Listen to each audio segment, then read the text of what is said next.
Hi, welcome to Infusion Health, the podcast. I'm comedian Chris Patrick, aka self-proclaimed power man, and I'm here with my co-host and significant other, Rach. Hey guys. Now today we got a real interesting show. She is president of the International Pain Foundation. Her name is Barby Ingle, and she's calling from Gold Canyon, Arizona, and she's also authored 9 books on pain. If you've ever dealt with chronic pain, I know I have sometimes here and there. It's going to be an interesting podcast. So without further ado, let's welcome her to the show. Barby, welcome to the show. Hey guys, thanks so much for having me. Glad to be here. Yeah. So you're let's get a little bit of your background. You're president of the International Pain Foundation. What exactly is that, and how did you get started in this?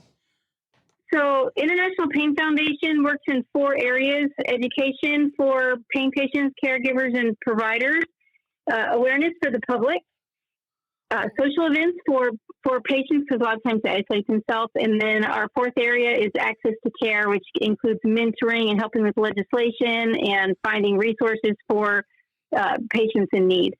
Okay, before we get into chronic pain, what exactly is your background and how did you get started? Oh boy.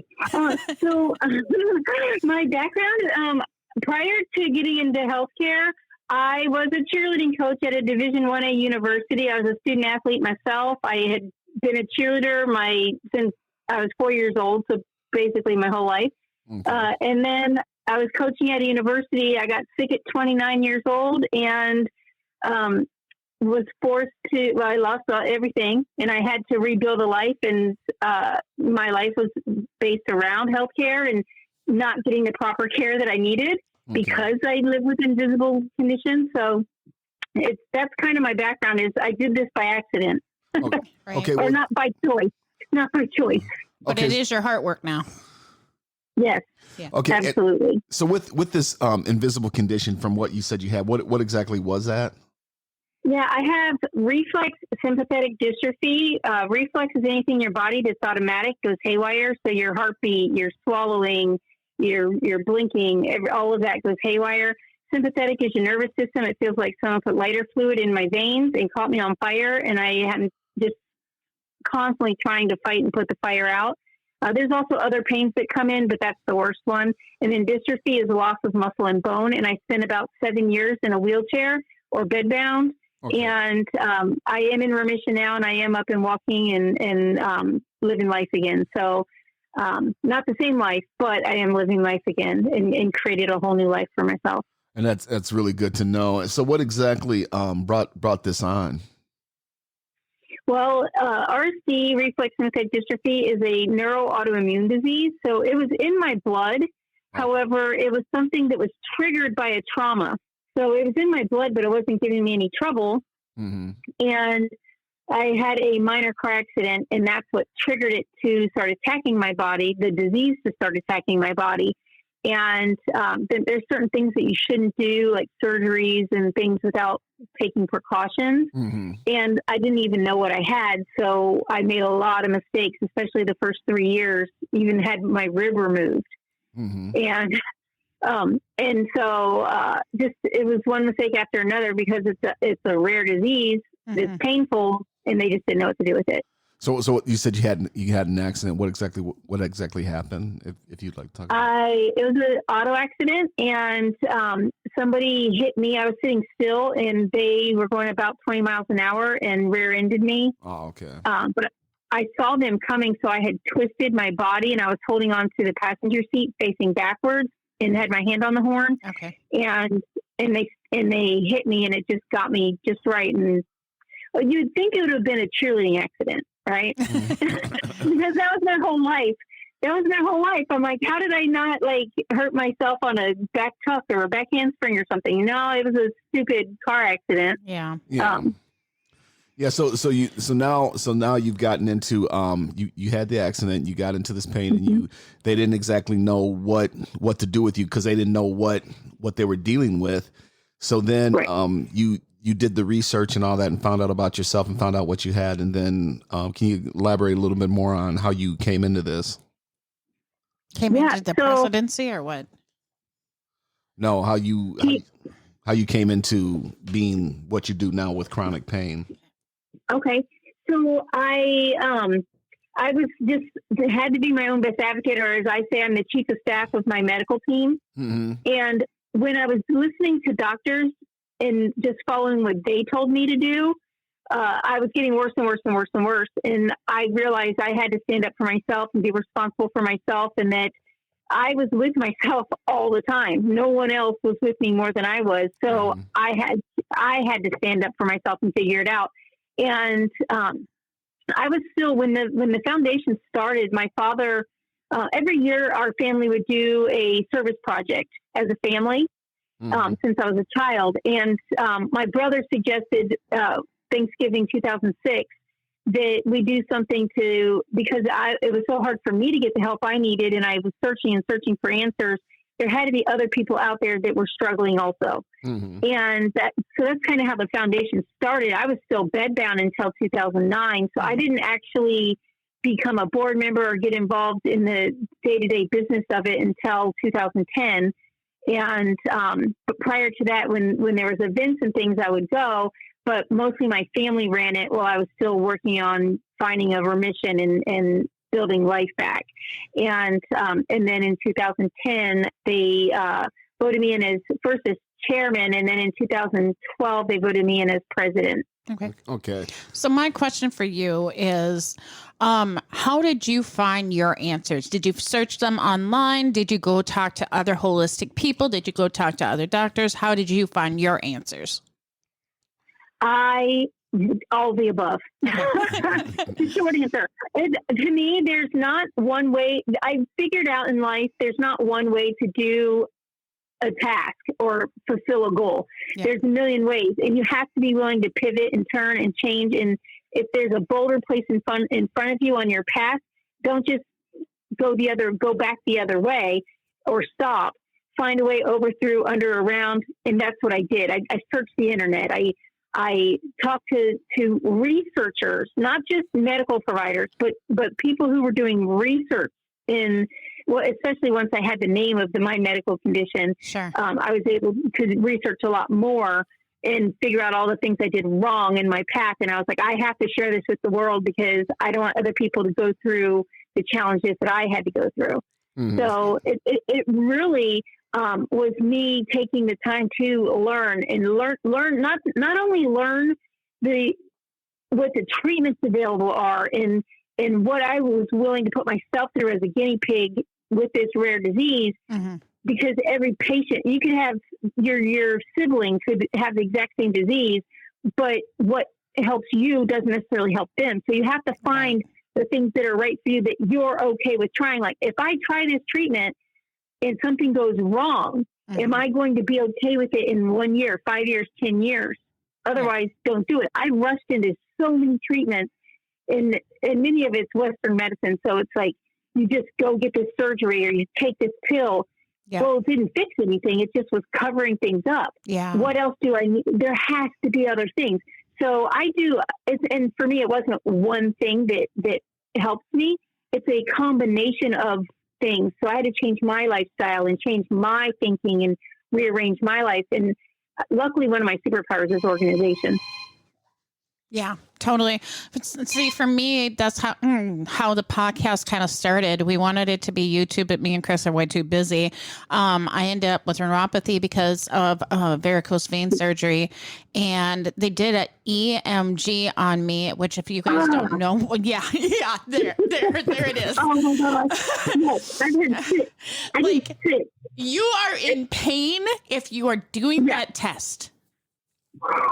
Yeah, and that the EMG only shows large nerve fiber injuries. In my disease, it attacks the small nerve fibers. So the EMG never, ever would show my medical condition. So it'd be like, you look fine. I'm like, no, something is wrong. I'm obviously not if I'm walking like this, if I'm in a wheelchair, I'm not putting myself through that kind of painful test. And for those people that don't know what this is, it's like a laser, taser gun at different body parts at you to test your neuropathy. Your large cell neuropathy. Yeah, large and, cell. and large nerve neuropathy. And that's the thing is I went through 6 of those. After the first one, I knew what was coming. Yeah. And they would like have my he's my husband now, but at the time he was my boyfriend, and they would literally have him come in the room, and the nurses and my husband would hold me down on the table as I screamed and cried and cussed. Yes, exactly. While they did this test to me, just continually to look for something that would never show in my lifetime. Yeah. Yeah. Chris took me to my appointment and I was just bawling afterwards. And he was like, "What's wrong?" I said, that was the most intense test that I've ever even heard of, let alone experienced. Yeah. Well, like you say about making a lifestyle choice, and I just want to say to the listeners out there is that we're not saying totally do away with Western medicine, but what we're saying is that sometimes I want to pair them. What we're saying is that sometimes you have to look at other alternatives, and like you said, with a lifestyle change. Like I went into the doctor and he was like, "Well, you got high blood pressure." Now being African American, it's common for African Americans to have high blood pressure. So I had to do the research like you did. I had to do the research on things like, okay, what causes high blood pressure? Okay, salt. So then I had to like you said, a lifestyle change. I had to make a lifestyle change in the things I eat and the stuff, like I can't eat potato chips anymore. Now, I don't know how it is for you, but having a burger or having a sandwich without potato chips, but I can't do that. I can't do that anymore. And when I made that lifestyle change, I went into the doctor and he's like, "Your blood pressure is fine." He goes, "What have you been doing?" I said, "Well, I cut out potato chips. I cut out this. I cut out a lot of things with salt. I cut my soda intake. We call it pop here, but I cut that out because it has a lot of salt." I thought, okay, well, I can't drink pop anymore. I'll drink Gatorade. But then I looked at Gatorade. That has a lot of sodium in it, so I had to cut that out. I can't drink that or Powerade or anything like that. And like you said, it's a lifestyle change that you have to do to make yourself better, as opposed to the doctor wanting to throw more drugs in you. And then it's like, this is making me depressed or weak or stuff like that. So the statistics for medications is you take 1 for the diagnosis and 2 for what the pill that you're taking for the diagnosis for the side effects. Yeah. That's what I experienced. And I'm not saying, some people need a medication to get through and don't not take your medicine. No, absolutely. Take your medicine. I'm on both. Have conversations. Yeah. And also, like, I know patients that are like, "I've been on the same medicine for 20 years. And I'm like, you know what? There's probably newer medications that do better. Yeah. And you might just want to just open your own mind and find out what else is out there. Don't get stuck in a rut. Every 5 years or so, say, "Hey, what am I doing? What could I be doing differently? Have I pushed my boundaries?" to find out if they've moved at all. And, give yourself an assessment and talk to your medical providers to figure out what is best for you and what else is new out there that you're willing to do or try, or that might be able to help you with less side effects or that type of thing. But yes, of course, I think there has to be a blend of all of the options available. For me, everything's on the table. Yep. I just have to look at it, research it, and decide which choice am I going to make. Yeah. And it is hard to cut out potato chips, I'm telling you. And talking about just researching for you guys, when you're Google searching, you need to know truly what your diagnosis is, and so that you can weed out what's the garbage that Google is trying to send you, because there's good information out there and there's poor information out there. So you need to and know the dates. Know the dates of what you're looking at. Yeah. If you pull something up on Google, you could get something that's so old that it doesn't even make sense anymore. What they used to think about RSV and what it was and how it worked and the mechanisms of it is so different now than it was in 2002 when I developed it. Mm-hmm. Like, it's totally different. And so you really have to find, I still see people, there's this scale out there that a university in Canada made. And it used to have my medical condition on the scale back in the 70s. Mm-hmm. they redid the scale and changed it to only acute conditions. It doesn't have any chronic conditions. Yet I see patients still talking about that scale, and they also moved it from a 50-point scale to an 85-point scale. Mm-hmm. So the numbers wrong, the information's wrong, and they go, well, it gives people a visual aid to help understand the condition. No, there's new scientific information that has evolved and come out that we need to evolve and go with it. Yeah. Mm-hmm. Yeah. And also too, people, for the listeners out there, that try to seek a holistic doctor, and that's one of the things. That's one of the things right now. I think we should be looking to our insurance providers and to our people in office, as far as letting insurance cover holistic therapy, holistic doctors, because sometimes you may have this pain, and some people, like we had a guy yesterday who made his own CBD, and if he doesn't take the CBD, he'll go daily in a week, he'll go blind. Yeah. So when you seek out other things, and sometimes something like that may help you, where it's like, I don't have to take all this. And I've seen things where people, like, I was taking all this and I was taking all this and I felt worse. But then when I started taking CBD or taking this, it made me a lot better. So seek out some of the natural things too that are good. You know, it could be something simple as you need to eat more carrots, so drink carrot juice every day or something. And I'm just saying that as an example. I'm not. Absolutely. Yes, that's a great example. Also being your best advocate. I totally agree with Chris. You should have a holistic doctor, but also have a primary in the medical field, and understand, have that conversation with your primary that you do holistic practices. So that when you're in the hospital and your doctor from the hospital is finally reaching out to your primary is having that conversation with your hospitalist and saying they do holistic practices. Absolutely. And that is definitely a key to, for me, I created a team, and my doctors all have to talk to each other, and all of my prescriptions go through my primary doctor, but my holistic doctor, my lung doctor, my pain specialist, all of those doctors have to also be willing to communicate with me and with the rest of the team as to what treatments, like, oh, this is coming down the pipeline. Would you be interested? Well, I'm going to go research it, but I'm expecting my other medical providers to also research it and give their input. And then I make the final decision as to what I'm okay with for my body. Exactly. Okay. And another thing I want to talk about is a lot of people are lazy, and like you talked about, you got rear-ended, and I've heard this happen a lot of times. Somebody gets rear-ended in their car. They have this chronic back pain. This is very common, and they go back to their doctor, give me some more oxycodone or give me some more Vicodin, and they just keep taking that and taking that. It makes me feel good.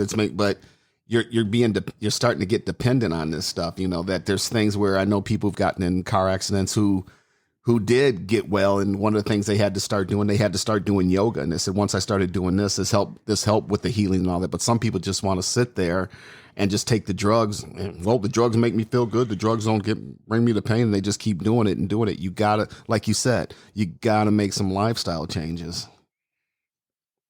Right. And that's like the difference between a car accident where you have this acute injury that can become chronic because you're not taking care of it. You're not doing the physical therapy or that type of thing, versus a actual disease in your body that's causing you, like someone who is born with sickle cell, they go through some crazy pain. And the best treatment for someone with sickle cell is an opiate, versus someone with back pain from a car accident. Maybe they should be doing, like you said, yoga or physical therapy, strengthening their core and their back. Yeah. It's definitely, you have to look at each individual and what that individual is going through as to what would be the best treatments for them. And like I said before, it's not one treatment. We know it's not one treatment. It's not just a pill. There's no magic pill that just fixes you. Yeah, exactly. You know? Exactly. So exactly. now I want to touch base on chronic pain. Usually this is the invisible disease, and it can be anywhere found in your body, in migraines and neuropathy and any other disease.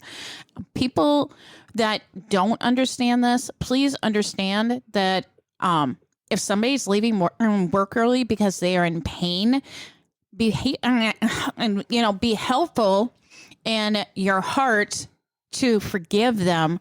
Be generous and say, I understand that you could only come in for 4 hours. Thank you very much.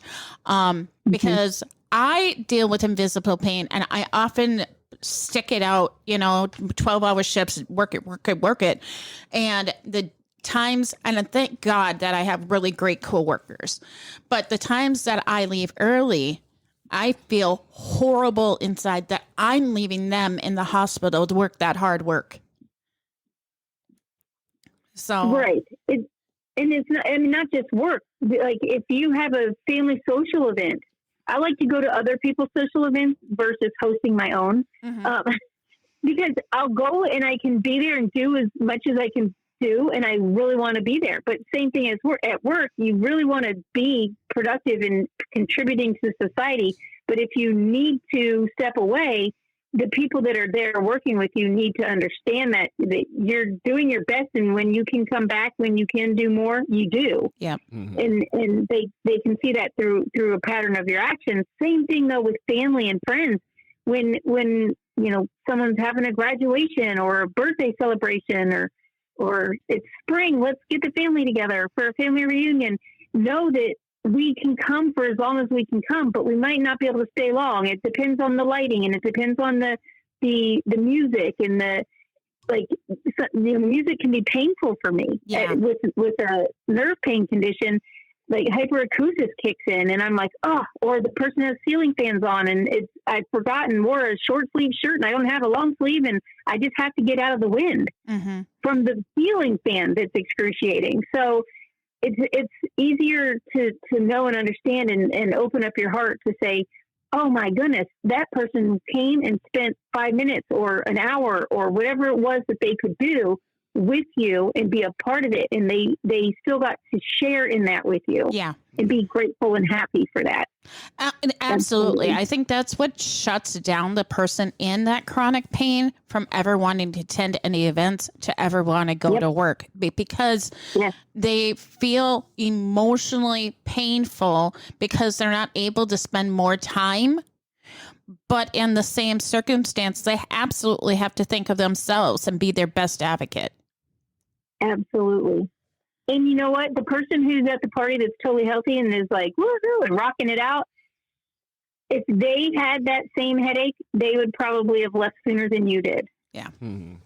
If they're not experiencing chronic pain on a daily basis, they have something acute happen, like a headache or a migraine.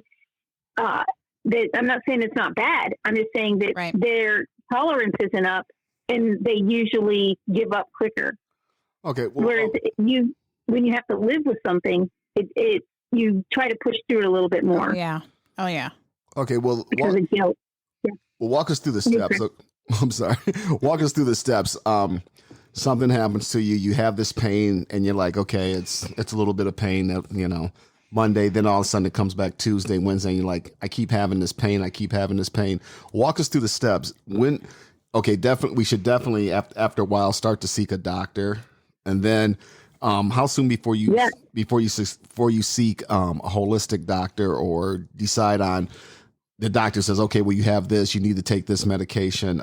Should you take this medication? I think in an ideal world, you should seek out both at the same time. But in truth, I think a lot of people reach for their Western medical doctor before they, maybe a year or 2, 3, 4, 5 years down the road, finally reach out to a holistic. Mm-hmm.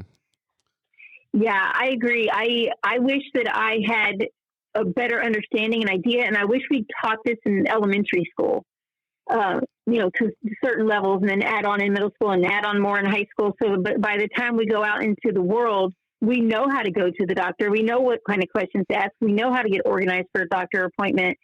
And it's not learning on the fly after you're already in distress. Mm-hmm. So when you have an acute situation come up and like I was in a car accident and they told me I'd have whiplash and I'd be better in 3 or 4 days.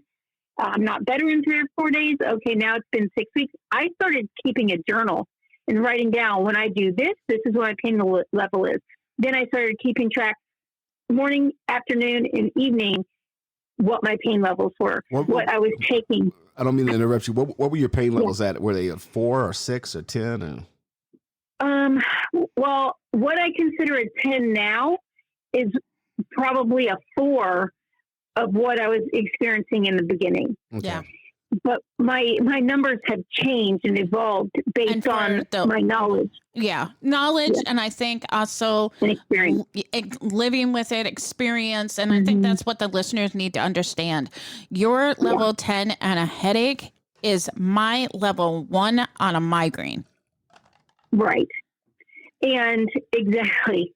And so they medical professionals learn like number 1 means this, number 2 means that, and so on. And we're not taught that as a patient. You're not taught that as a human being. You're not taught that.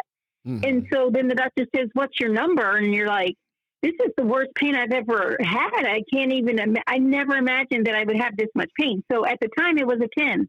Looking back, it might have been maybe a 4, a 5, but I had never experienced anything like what I was experiencing, being on fire from the inside out. That was a new experience. Yeah.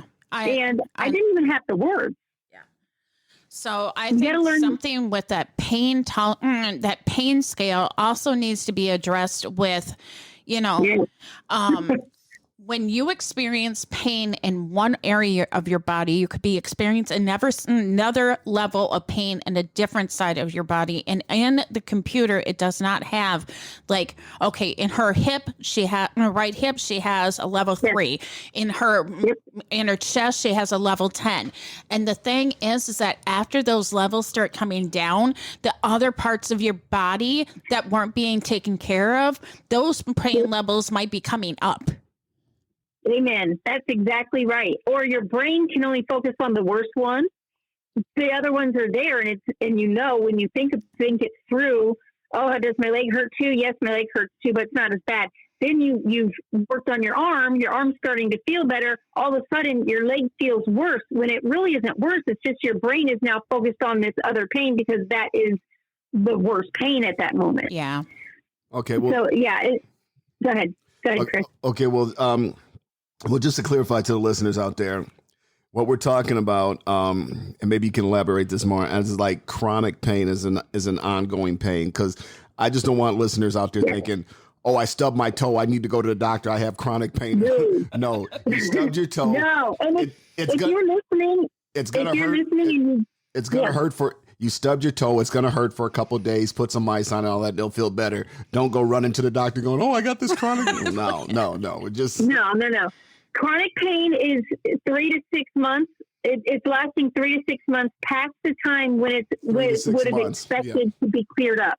3 to 6 months is when it becomes chronic. But if you have something acute going on and you treat it early or you do preventative care, it may never turn chronic. And that's the goal. That's the goal of all diseases and conditions is do preventative care, do acute care. Oh, I think I might have broke my arm, but I'm just not going to go to the doctor because we'll see how it can heal on its own before I go. Yeah. No, get it set into place. Make sure it's at least set in place by taking an x-ray before you give it, little time. But if you're 6 months in and you feel like you're on fire and you're passing out when you turn your head to the left, definitely go get help, and keep track. Like there was days the pain was so overwhelming, a 9-10 level pain.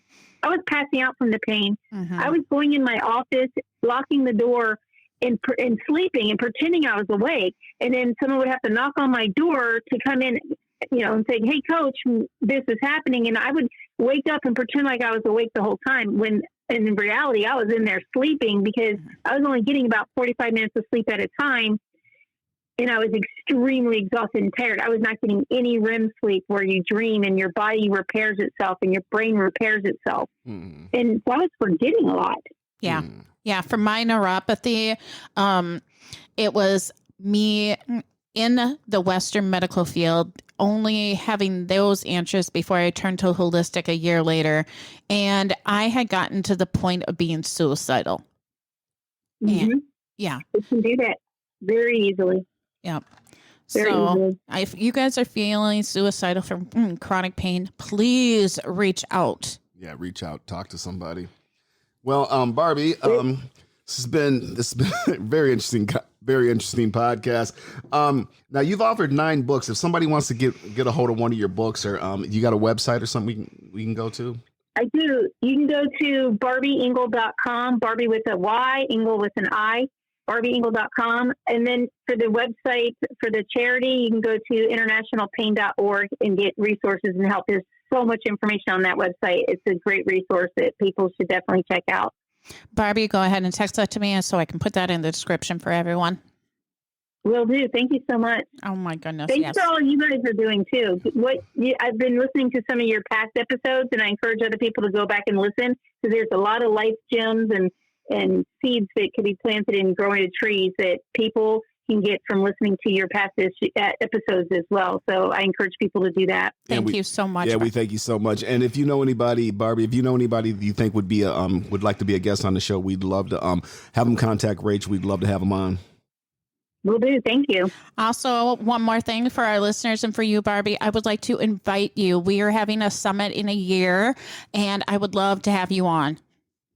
Oh, that'd be great. Thank you. Of course. I would love to. All right. So, thanks for joining us today, Barbie, and we'd like to thank the listeners out there. And remember, if you've had chronic pain lasting 3 to 6 months, definitely check out her website, and she could probably steer you in the right direction no matter what state you're in. And I'll let Rach close us out. All right, you guys. On here, we are trying to build lions of love where history is born lions of hate. If you are in chronic pain or suicidal, please reach out and get that help that you absolutely need. Until next time, have a great one. Take it easy.